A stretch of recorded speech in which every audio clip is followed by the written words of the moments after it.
Good afternoon, everyone. Thanks for joining today's Goodyear webinar on the ultra-high performance segment, live from the Broadcasting Center studio here in Luxembourg. My name is Jeroen Rigole. I'm responsible for brand communications within EMEA, and I will be your host for today. I have invited 3 guests today who will share their knowledge and insights on UHP and our latest addition to the successful Eagle product family, the Eagle F1 Asymmetric 3. It's my pleasure to introduce you to Olivier Rousseau, who is Vice President Consumer Business Unit at EMEA. Olivier will dial in to the studio from the Brussels office, and he will share his views on the UHP market trends. Martijn, on my left-hand side, he is Brand Director, Goodyear and Associated Brands at EMEA, and together we'll talk about consumers' demands in the UHP segment. Welcome, Martijn. Thank you. And on his left-hand side, you have, last but not least, Joachim Meijs. He's Marketing Product Manager EMEA, and Joachim will dive into the technical highlights of the Eagle F1 Asymmetric 3. Hello. Thanks for joining, everyone. For those following the webinar, one important point to make: we have some time set aside at the end of the webinar to answer your questions. Please submit them via the pressquestions@goodyear.com address. So that's pressquestions@goodyear.com. And we will try to answer them in time we have reserved for this at the end of the webinar. So Olivier, welcome. I hope you're on the line. Yes, I am. Welcome, Olivier. Thanks for joining. Before we dive into the details of the ultra-high performance segment, can you briefly explain what this category stands for? Yeah, the UHP category. So UHP tire is defined as a tire with a rim diameter equal to or greater than 16 inch, an aspect ratio equal to or less than 55, and a speed symbol or speed index higher than a V. So those are tires that are designed to provide superior braking performance as well as cornering performance at high speed. Okay, thank you for that. So looking at the segment, the market segment, how has it been evolving, and what trends do we identify for the future? Yes, Jeroen, as we look to the future, we expect this segment to continue growing. And if we look first, let's say back, look at an example of the evolution of the VW Golf and its evolution since 1976. So what we see clearly is that between, so from a Golf 1 to a Golf 7 in 2013, the car shape evolved, yes, but more interesting for us, the engine evolved, and therefore the need for different tires evolved as time passed.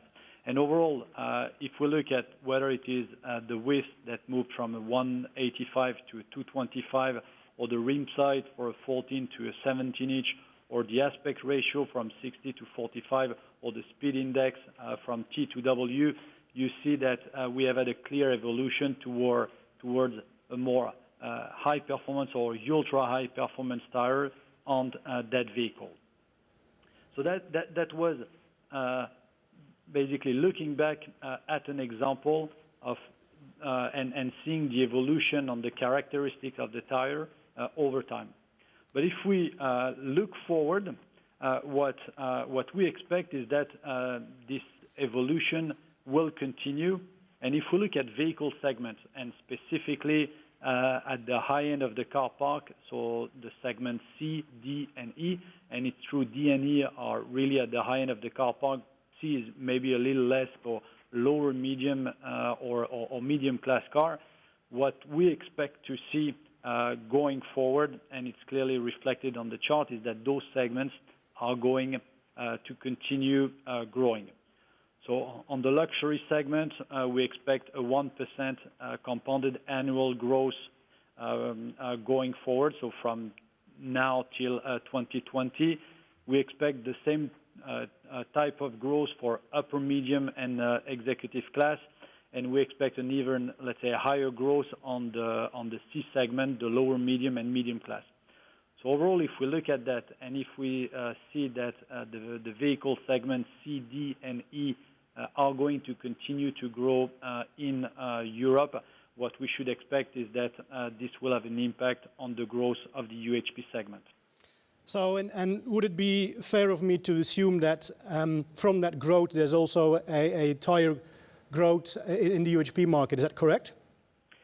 Yes, absolutely. So, yeah, after looking at the evolution of the vehicle park and the impact of that vehicle park, we should expect that there will be also an evolution on the tire segment evolution. So, if we look at the different segments of tires on summer, what we expect is that evolution that we saw on vehicle we'll see also on tires. So what we clearly expect is that looking back first and looking at what happened in the last 5 years, we have seen negative growth rates in average for the summer standard segment, negative growth rates also on the summer high performance, even if this segment is recovering now since 2012, and more significant growth, so between 3 to 5% annual growth rate for summer ultra high performance.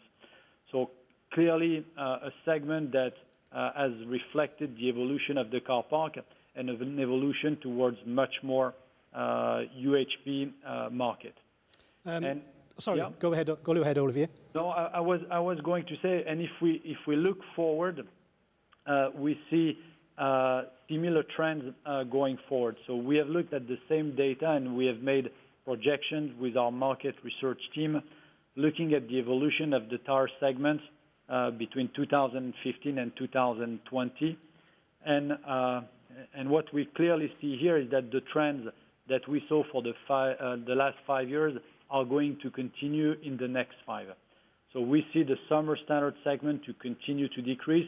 We see the summer high performance segment to grow in average 2% per year each and every year between now and 2020. And we see, let's say, even more important, the ultra high performance segment to grow between 3 and 5% from now till 2020. So overall, on the UHP market, and as a consequence of the evolution of the car park that we saw previously, we see clear growth going forward for the UHP segment. Thanks, Olivier. So it's clear that it's a market segment that is very important. What is the Goodyear's answer to this market evolution? Yeah, the short answer is we want to capture that growth. Okay. And at Goodyear, we have a proud tradition of innovation. So what we want to do is to fulfill the needs of our OE manufacturers, either their current needs or their future needs. So that's why we stay so close from OEMs. But we also want to fulfill the needs of consumer across the world, and specifically here in Europe. So this is why, let's say, not so long ago in Geneva, we were very proud to introduce our latest innovation in the ultra-high performance segment, the Eagle F1 Asymmetric 3, because again, this is really the product that we expect is going to help us capture the growth of that segment. Okay, thank you very much for joining us, Olivier. Can I ask you to stay on the line? As I said earlier, we might have some questions that we would like to address to you, okay? Sure. Martijn, welcome once more. Thank you, Jeroen. Before we go into more detail on Goodyear consumers and UHP demands, can you just briefly refresh your memories on what Goodyear stands for? Yeah, well, I would really like to reference already to what Olivier said. So it's innovation, and as Goodyear we have a proud heritage of innovation, literally being the center of what we do for almost 110 years. And indeed, it's that innovation that also pushes the boundaries on safety performance elements. So from a company perspective, I can truly say that Goodyear cares about people and their family, and always pushing the boundaries to get the most reliable design and the technology in our products. That's also reflected in, let's say, our brand philosophy. As you can see, is indeed Goodyear stands for more than just tires. We want to sell basically to enjoy the journey. That's our pitch, and by doing so, it's the peace of mind element is definitely key. Peace of mind by being equipped with the right tires, the Goodyear tires. You're having a peace of mind. You're also being empowered to enjoy the journey. And therefore also the Goodyear payoff has been always Goodyear made to feel good. So that's a quick explanation on the brand positioning itself. If we dive into the target groups, there we target groups, you mean the people we make the tire for? Indeed, the people for who we make the tires for. We always work market back. So in our research on consumers and consumer needs, we have two target groups. It's the trust seekers and the care seekers. There are some differences between demographics between the two. But the sure thing that is common between those two is they will never compromise on safety for their family. And that means also in relation to the car that they might not be too interested or savvy with vehicle technology as such. They do want to have all the latest vehicle technology that brings them safety on or in their car. And they, again, will not compromise on that one. Of course, this is also a target group that is also willing to pay for premium products, premium tires as such. So when you talk consumers, we've identified who they are. Yeah. What do they expect from their tires within the UHP segment?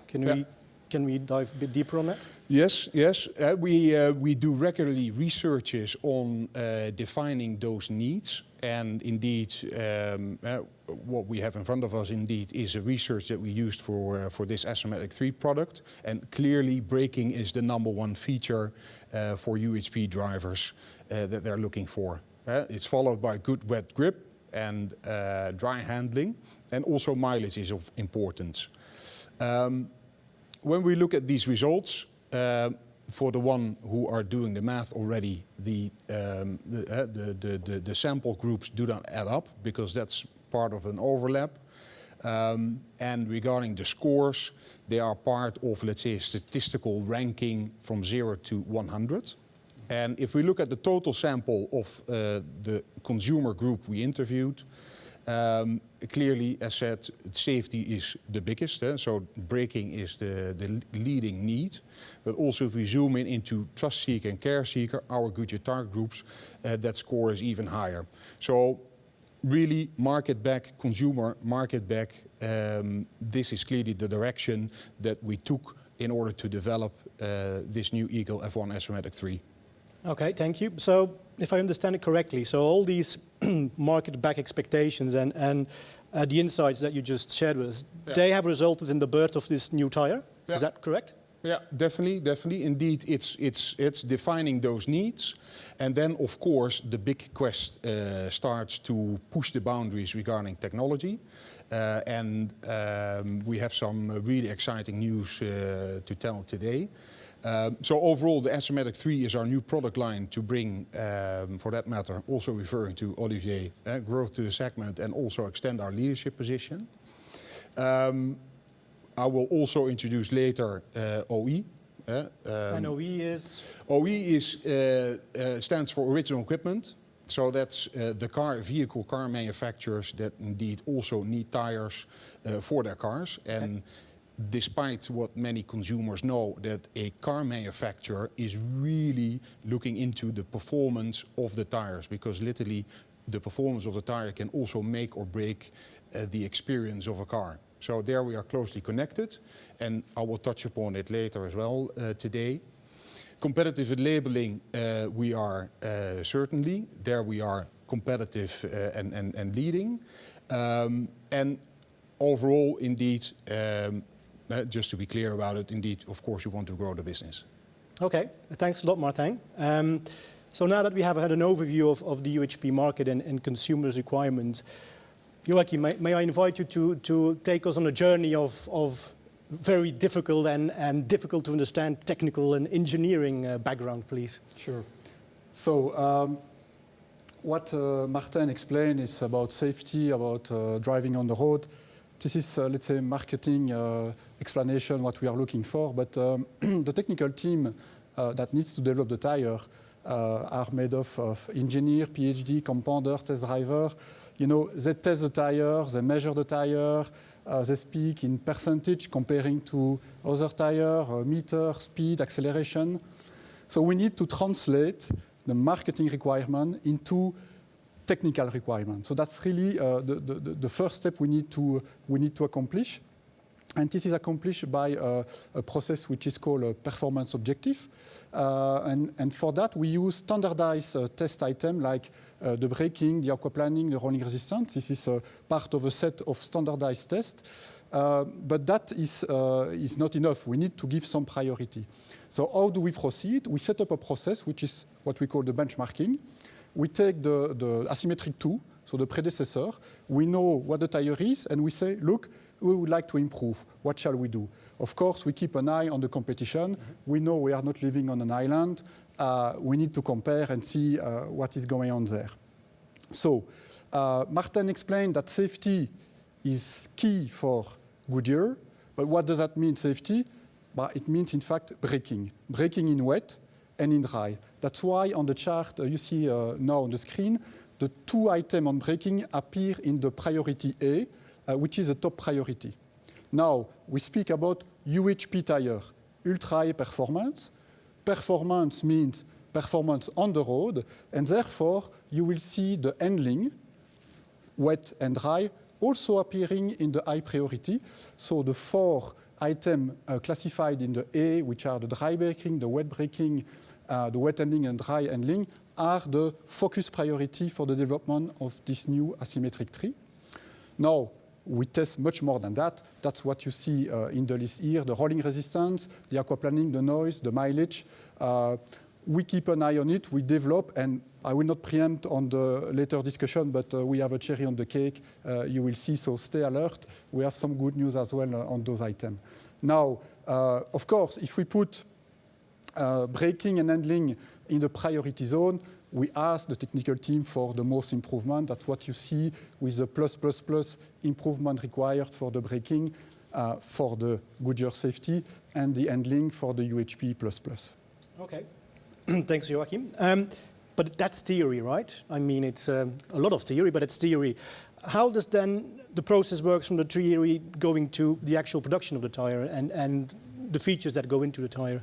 So you're right. I mean, that's easy table. I mean, everybody can put a table and put number, but afterwards, someone needs to make the tire. And the team, the technical team, needs to come up with new technologies that they put in the tire to make the performance. In order to be quite simple, we can divide the tire into 3 parts. The first one, and I will take the tire that I've brought with me, this is the pattern. So that's what you see on your car. When you look at the car, you see your tire. This is what you see. We call it the pattern. The second portion, this is the compound. So often referred as rubber, but I will tell you there is much more than rubber. And the third portion, this is what we call the construction. This is everything which is inside of the tire, rubber, but also nylon, steel. I will explain you. So I propose we start with the pattern. And you see so the pattern here on the screen. And if we focus now on the shoulder, you will see that we increase the length of the block. So you see each of the block, and we increase the length. And why did we do that? It's simply to increase the contact patch. And if we say increasing the contact patch means we have better braking distance. So that's the first feature in the pattern. Now to go on the second feature, and then we have an animation that we can start. There is a second feature which is called the active braking technology, which was already available in the asymmetric 2. It's too difficult to show on the tire, that's why it's better to look at the animation. Of course, we want to avoid the shadow car and brake when the lane change of the front car. And you see the active braking technology allows to enlarge the contact patch when under loaded condition. And again, increase contact patch, better surface to brake and better braking distance. So that's the first, let's say, technology, the active braking technology, delivering braking distance. That's for the pattern. I propose now to have a look about the compound. So I said it's rubber, but it's more than rubber. So I brought with me resin. So I just show you some pieces. So of course here it's raw material, so that's the resin. And what is very important to understand with this resin is that thanks to its viscoelastic properties, this resin delivers the grip at heavy condition. Heavy condition means emergency braking or, for example, cornering at high speed. And why it does that? Because when you are in such emergency condition, heavy loaded condition, the temperature of the tire gets to a range 60, 70 degrees, and that resin delivers the optimum grip at that temperature. So that's the feature that delivers this resin. If I may ask, Joachim, what is where does it come from? It's pine resin. Pine, okay. Yeah, exactly. Now, but why do we need grip? Why do we need grip and resin? But if we have a look now to the slide on the screen, just imagine yourself in a car when you're driving, braking, going left, right. In fact, what happens is that there is a lot of forces acting on the tire. If you brake, for example, you have longitudinal forces acting back from the road to the tire. If you turn to the left, to the right, it's lateral force acting. The forces are, if you remember from the old school mathematics, the vector, this adds up, so braking, cornering, of course, you can do at the same time. And you have, like shown on the slide, a resulting force. And as soon as it stays within normal condition, it's fine. However, something you cannot do, and that's something you can see on the next slide, is that if you want to brake at the maximum grip level, and at the same time enter a corner at the maximum grip laterally, in fact, you get out of what we call the grip limit, which is visualized with a circle. And therefore, it's bad because you are just losing control on the tire and happens what happens. Now, what we did with this new compound and the pine resin, remember I told about heavy condition, high temperature, that's exactly this case. And therefore, if we look at the next slide, we just enlarge the circle and the grip limit. So the grip booster technology, the second technology we put from the compound, is helping for the grip. And I would like to remind that the compound is any direction. That's the beauty of the compound, is that it delivers the grip in all the directions, left, right, acceleration or braking. So that's for the second portion, so the compound. The third portion, and then we can start with the animation. This is the what is inside of the tire. So, and then you will see the tire divided in layers. The first layer I just talked about, this is the rubber and the grip booster compound delivering the grip. And you will see that the next two layers are so-called the bottom cap layer and also the cool cushion. These are made up to reduce the heat generation, because they are heat generated when you're driving. This has a good effect on the fuel consumption, but not only, because reducing the heat generation allows you as a driver to keep easier the control on the tire, okay? Because the more stable temperature inside of the tire. Then the last component in the tire are the cords. The cords made of nylon and of steel. And I've brought with me the type of filament that we have in the tire. And the thing to remember with this filament is that the technical team has worked to reduce the diameter of those fibers. And because of that, we were able to reduce as well the layer in the tire. So if you imagine those filament cords of steel, they are aligned to each other as a layer, and then they are put together in the tire. Now, if you imagine this table is the road, and if you look at my hand, and this is the breaker, because we were able to reduce the diameter of the cord, we were able also to reduce the gauge of the layer, and therefore, like my hands are moving to the ground, we are closer to the ground. What does that mean? But it means that the force from the ground on the tire are going quicker to the steel transmitting to the carcass, to the rim, back to the steering wheel. And then you, as a driver, you have a good, fast feedback, a better control, good sensitivity in your hands, and that is all about safety. Yeah. Joachim, perhaps as a double check for the audience, is this also the setup in the actual tire? So that's almost the setup in the tire. So here we have the cords. Yeah. The cords are made up of filament, which are twisted. Then those filament and cords are treat it with a coating in order to stick very well to the layer of rubber. Then the filaments are placed like that, parallel, a layer, and then only applied to the tire to be finally in the tire. Yes, that's how it is. This is the steel, let's say, the steel component for the breakers. So as a recap, Joachim, could you just in a few words rephrase what you just explained in a very detailed way? So, three portions: the pattern, two features for the braking, the grip booster in all directions delivers the grip, and the reinforced construction. You have the new breaker filament. I didn't mention it's called ultra tensile. Before it was normal tensile, so ultra, it's even more stiff, and therefore delivering also, as I explained, better handling on the road. Seems like a great effort from the Goodyear team. But as you can imagine, it's not one single person. It's many persons, a lot of people in the team, engineers, PhD, compounders, so focusing on the rubber and the gummy. I made some calculation just to give some number. So in total, this means 36,000 hours of work, 5,000 tests indoor, in the lab, on the road, for a total of 330,000 kilometers. So that's how big the effort was for delivering this Goodyear Eagle F1 Asymmetric 3. That's impressive. And it shows to what length we go to produce these tires. You mentioned tests. We don't only do internal tests, we also have external organization testing our tires.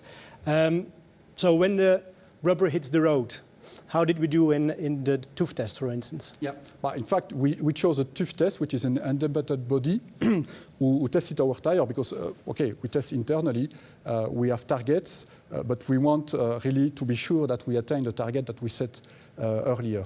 And as you remember, safety and ultra-high performance, it's about braking and handling. So I propose to go through those 4 items to see if we achieve the challenge that we fixed to our technical team.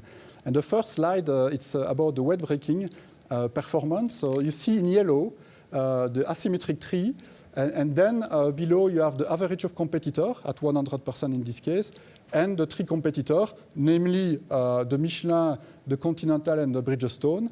That compares to our new product, and you see clearly that we have an advantage of 10% on the wet braking. So that's quite a great achievement. And then if we have a look now to the dry braking, we see that we have also an advantage, 4%. Now, 4%, 10% looks like it's a little bit less for the dry, but that's simply, let's say, a size effect in the sense that the grip on the dry road is much higher, and so the difference between the different tires is much smaller. So you really need to believe that 4% on the dry is as big as 10% on the wet. So clearly, already there, I mean, the top 2 items in priority, the braking wet and dry, that was asked to our technical team, I mean, clearly they delivered. And that's compared to competitors A, B, and C. Right. Okay. Yeah. Now, I said earlier the ultra-high performance, this is about handling. We tested also the handling, and you see on the wet, 4% better compared to competition. Here, some word maybe about how it has been, let's say, aggregated. The wet handling is made of 2 parts. First, the lap time, which is recorded, which is quite objective, and then what we call the subjective assessment, so with ratings and so on for different type of behavior. Subjective, but made by professionals, so very consistent from test to test. So really, that's quite consistent, and that's the 2, let's say, subjective and lap time are aggregated into one single outcome, which is a 104 for the Eagle F1 Asymmetric 3. So again, delivering in handling. In wet, in dry, we are also better than competition, and here again, because the grip on the dry is much higher, the differences are less, but I think the result is also quite good here. So as a summary, braking, handling, the TÜV results show that we are clearly ahead of competition. I think we even looked at some more details. I think the next slide gives us a bit of information on that. Could you deep dive a bit more on what we see now? I explained earlier we set priority, but we test much more than that. What is quite interesting to note here is the rolling resistance, for example. We are quite much better than the average competition. Rolling resistance, this is part of the label. So that's one good point Martin mentioned. But also the OEM, the CO2 emission, there is quite a lot of pressure on the OEM, so the car manufacturer, Audi, Peugeot, and so forth. They need to come up with CO2 emission reduction, and believe me, they ask the tire to contribute, and the rolling resistance is part of it. So that's clearly coming from our company, listening also to what we hear from those partners. The last one is aquaplaning. So we are not the best, clearly, but we are, let's say, equal at par with competition. So I would say overall quite complete and a product that has delivered what we ask to deliver. So yeah, that shows. Just to recap that, can we safely say that we've made it work, the requirements were met? Yes, I think clearly we can say it. And on this last chart from my side, instead of speaking about percentage, we can look at meters, like the engineer prefer probably. 2.6 meter shorter distance versus the average. I mean, pedestrian crossing, just think about that. That's even bigger probably. 1.3 meter dry braking. Again, 1.3 meter on dry, that's big. So also clearly we delivered. And 4% better wet handling. Also, I mean, with the Goodyear Eagle F1 Asymmetric 3, we are well equipped for the UHP and for the safety for Goodyear. Yeah. No, definitely. Indeed, if you look back, I think indeed, Joachim already said it, the technical teams did a tremendous job of indeed, again, pushing those boundaries to get in the end more safety performance for the product. But indeed, there's more, let's say the icing on the cake is also that we tested a tire with DEKRA, another famous, let's say, independent testing organization. And we had the tires tested for mileage, and also there I think we have great results. Our tire, the Asymmetric 3, performs 11,500 more kilometers, or translated 31% more mileage versus the average of competition. And indeed, the competition is also the three leading premium competitors that we have at hand. So again, excellent news. Excellent news. Okay. In terms of the results of these beautiful test results, how do car manufacturers respond to that in terms of approvals, etc.? Yeah, well, I think a picture tells more than 1,000 words, and I think this picture indeed does. If we look back, the Asymmetric, the first Asymmetric product, we launched it in 2007. And you can see here from bottom up, let's say, all the generation of car brands, leading car brands that have fitted the Asymmetric tire. If we move upwards, then indeed we have our latest addition to the car manufacturer fitments. It's Jaguar XF, launched end of last year. It's the Mercedes E-Class, launched in February this year. And also last year, the Camaro Chevrolet Camaro in North America. And that also together with the previous slide is really, let's say, a strong, let's say, message that indeed we are closely interconnected with the OEMs, with the car manufacturers. And indeed, clearly this product delivers on their needs to get the ultimate of driving performances that they need. Any idea on the sizes that we will put in the market? Yeah, we will market the Asymmetric 3 with 41 sizes. And then also with regard to OE, just to give you a glimpse, we have about 20 sizes in the lineup for this year, together with car manufacturers, and roughly 10 for next year. So again, there's more news to come. Okay. Yeah. Joachim, Martijn, thank you. So before we wrap up and dive into the Q&A, why should a consumer buy the Eagle F1 Asymmetric 3? Yeah. Well, we tried to summarize it into one slide. Clearly, let's say the pitch for the product is stay in control to enjoy the journey.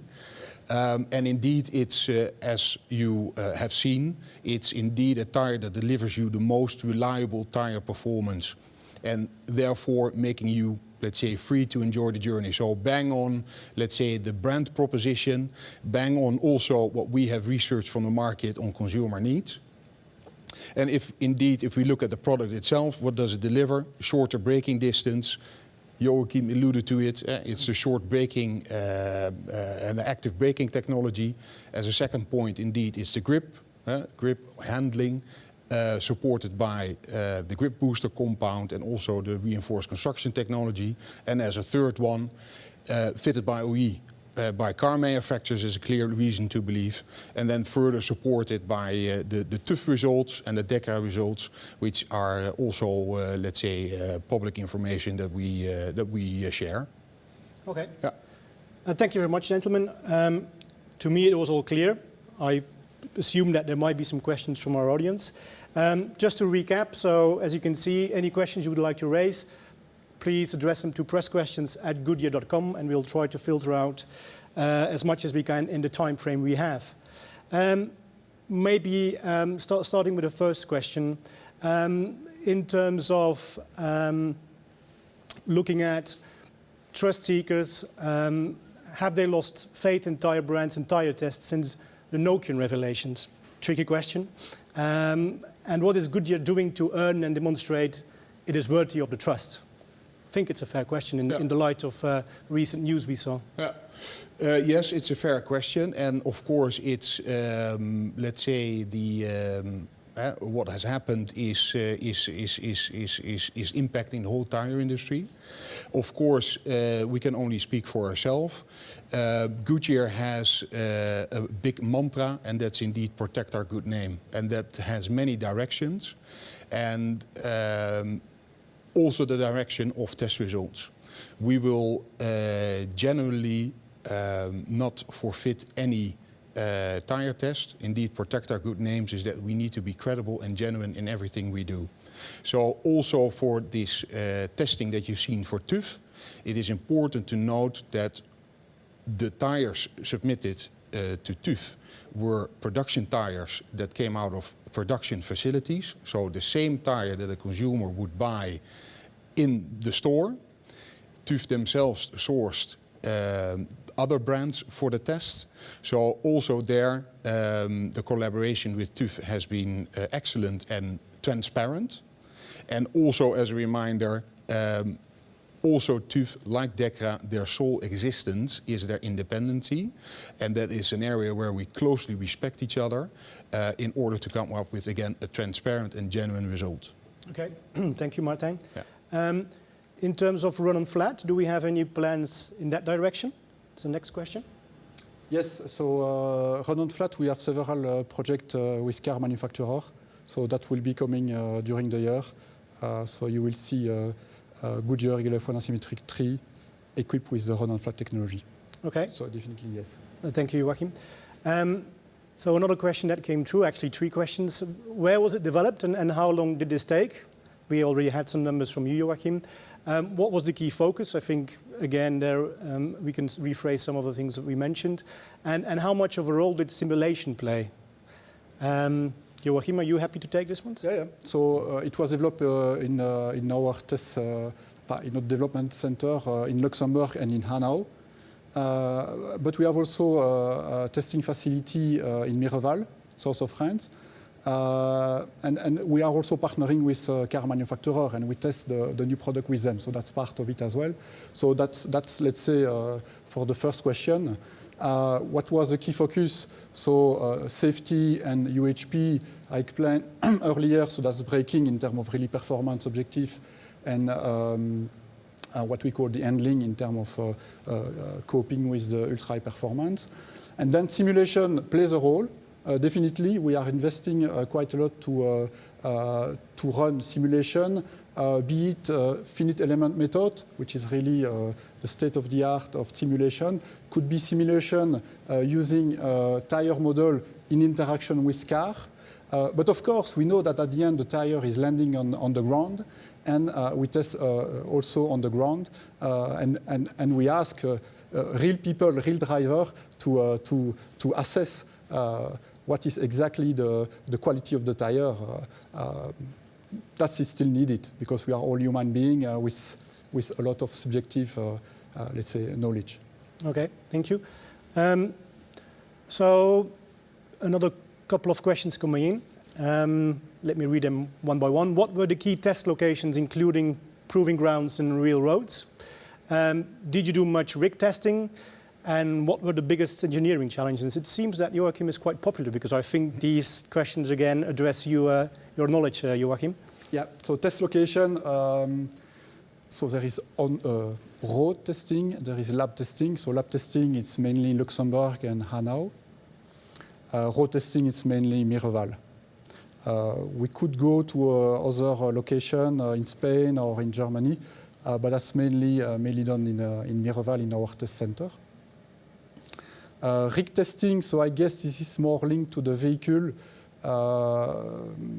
let's say, type of testing and how the tire relates to the vehicle. So yes, we have a specific department which analyze, for example, with a machine we call the flat track, we really have the force and moment. And you remember I spoke about the force acting from the road on the tire. So those are captured and analyzed in relationship with the cars. Of course, we develop tires which are fitting all the cars. Huh? So it's not developed for one specific car, but for all the cars.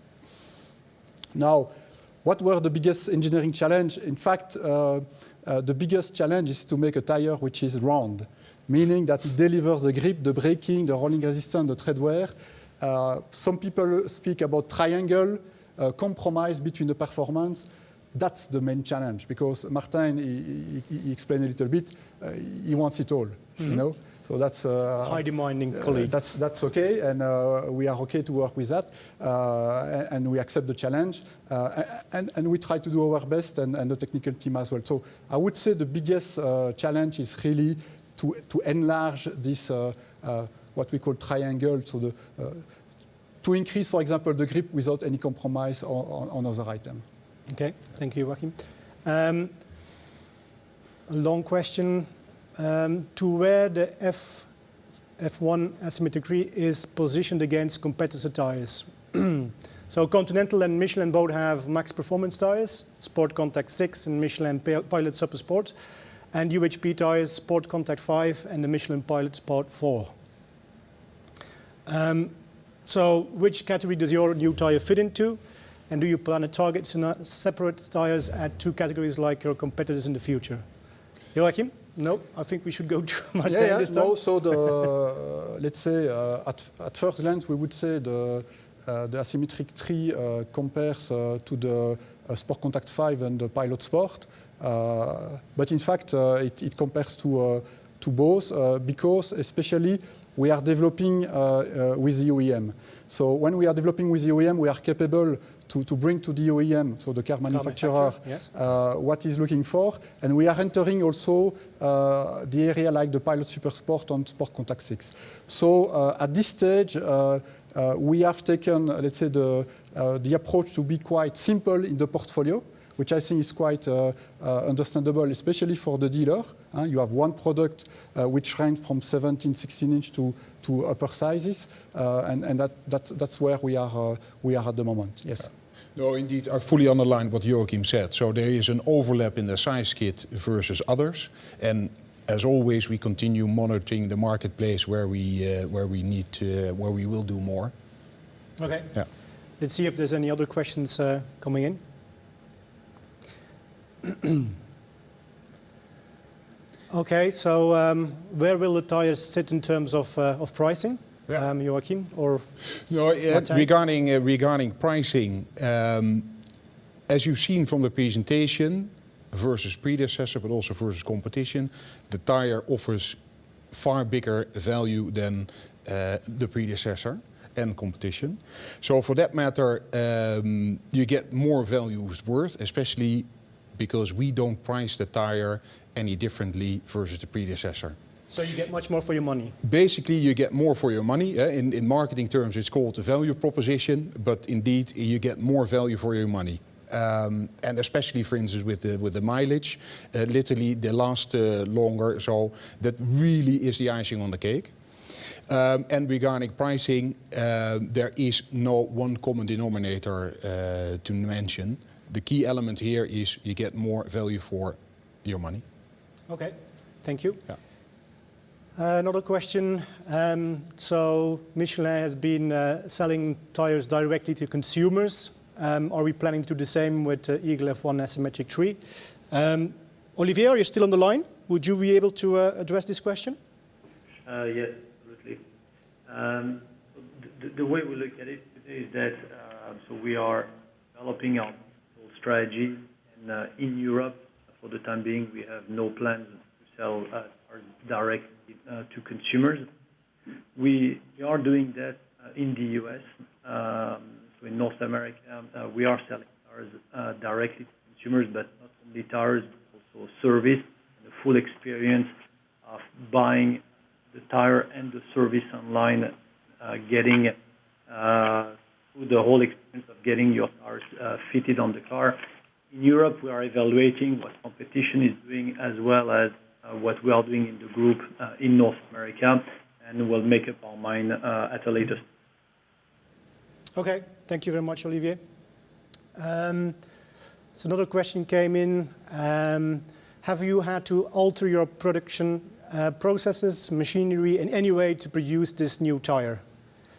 Joachim, would you be happy to take this one? Yeah. So the process in the factory is part of the development and is part of the technology improvement. So so the team is working closely with the factories and with the team implementing the tire later in production, in order first to bring the new technology and to ensure that the technology are really implemented. So, so yes, we have the technology supported by the, let's say, the process in the factory.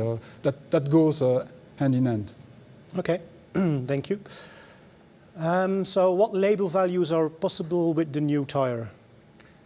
So definitely A in wet grip index. The wet braking, as I showed, is impressive, and this is seen as well in the wet grip index value. So we'll reach A, which is the best you can achieve. In terms of rolling resistance, it will depend on the size, because the size has an effect on the calculation of the label for rolling resistance. So we'll sit between mostly C, some E, again depending the size. So I would say an average of CA in terms of label ranking. Okay, thank you very much. I think that's the end of the questions we have coming in for now. That leaves me to thank. Oh, sorry. I think we had a question already on where is the tire produced. I think we answered it already. So it's in Europe. In Europe, yeah. So I think we can. So I think we can conclude for now. Leaving me to thank the speakers. Martijn, thank you very much for your insights. Joachim, it was a pleasure having you here. Olivier, thank you for being with us on the phone. It's been a pleasure. And that leaves me to thank you. Thanks for joining us. Should you want to use any of the materials that have been shown today, please send a mail to pressquestions@goodyear.com. It's all available, so we'll be happy to support you with that. And I wish you a very pleasant afternoon. Thank you very much. Thank you.